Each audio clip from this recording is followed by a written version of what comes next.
या कार्यक्रमाला खास अतिथी म्हणून उपस्थित राहिलेले लोकमान्य मल्टीपर्पज सोसायटीचे अध्यक्ष आणि तरुण भारतचे संस्थापक अध्यक्ष किरण मामा ठाकूर, बिल्वदल साखळीचे अध्यक्ष माझे मित्र श्री सागर जावडेकर, व्यासपीठावरती उपस्थित असलेले बाकी सगळे मान्यवर, माझ्या समोर उपस्थित असलेले सगळे मान्यवर बंधू आणि भगिनींनो,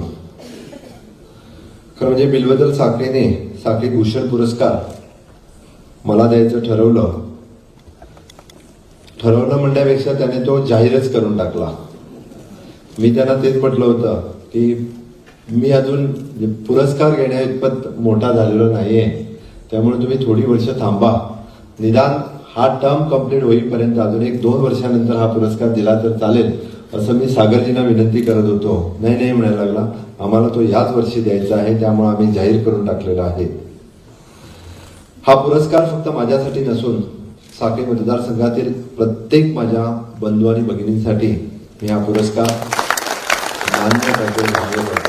अशा तऱ्हेने साहित्य निर्मिती अजूनही नवयुवकांना, तरुणांना आपल्या या बिल्वदल संस्थेमध्ये आपण जोडून घ्यावे आणि खरोखरच युवकांच्या मनामध्ये प्रेरणा देत आपण बिल्वदलाचं कार्य आपण वाढवत जावं, ही आपल्याला शुभेच्छा.